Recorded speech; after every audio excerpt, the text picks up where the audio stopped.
अस्सलाम वालेकुम। ईद उल अज़हा के मौके से आज मैं आपको ऐसी हकीकत शेयर करने जा रहा हूँ। इसे सुनने के बाद आप खुद फ़ैसला करेंगे कि आज तक जो तरह तरह के जानवर आपने जो कुर्बानी की है या कुर्बानी दे रहे थे, क्या वो अल्लाह की बारगाह में कबूल हुआ होगा? कहीं ऐसा तो नहीं कि आप अपने पैसा सालों से ज़ाया करते आ रहे थे। इसलिए इत्मीनान से इस पूरी वीडियो को सुनिए, इस ऑडियो को सुनिए और आखिर में आप हमें ज़रूर बताइए कि क्या हमारे उलमा ने वो बातें बताई जो आज मैं आपसे शेयर करने जा रहा हूँ। आपने गौर किया होगा कि जैसे ही जिलहिज का महीना आता है, जुमे में वही घिसी-पिटी पुरानी तकरीरें कुर्बानी की दी जाती हैं। सालों से हमें एक जैसी बातें सुनते आ रहे हैं कि हज़रत इब्राहीम, हज़रत इस्माइल, ख्वाब, छुरी, कुर्बानी। लेकिन कभी आपने खुद से ये सवाल पूछा कि आखिर अल्लाह की इस पूरी कुर्बानी के ज़रिए इंसान को समझाना क्या चाहता है? क्या सिर्फ़ जानवर ज़बह करना या गोश्त बाँटना या बिरयानी, कोरमा, कबाब खाना, या सिर्फ़ जो है इसके पीछे कोई बहुत बड़ा पैगाम छुपा हुआ है? कहीं ऐसा तो नहीं कि इस पैगाम को हमने रस्मों और रिवाज़ों के शोर में दबा दिया है?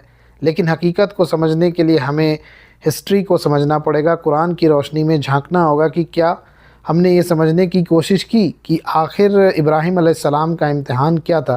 अल्लाह ने हज़रत इब्राहीम अलैहिस्सलाम से उनके बेटे की कुर्बानी क्यों मांगी थी? क्या अल्लाह को इंसानी खून चाहिए था?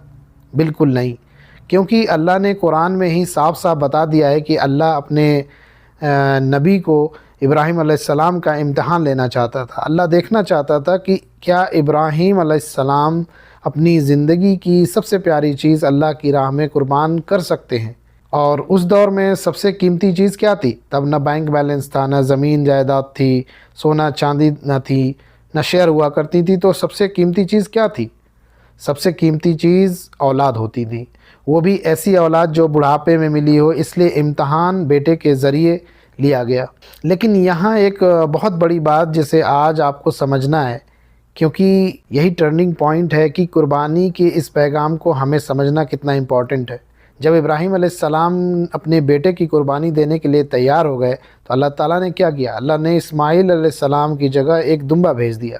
सोचिए, अगर जो असली मकसद था इंसानी कुर्बानी होती, तो फिर औलाद की कुर्बानी का सिलसिला हमेशा जारी रहता, फिर तो दुनिया ख़त्म हो चुकी होती। लेकिन अल्लाह ने उसी वाक़े से यह साफ़ कर दिया कि मकसद इंसान या औलाद का खून नहीं था, बल्कि इंसान के दिल के अंदर वो जज्बा पैदा करना था कि वो अल्लाह की राह में अपने सबसे प्यारी चीज़ कुर्बान करने के लिए हर वक्त तैयार हो, हर वक्त तैयार हो। यानी जानवरों की कुर्बानी अपने आप में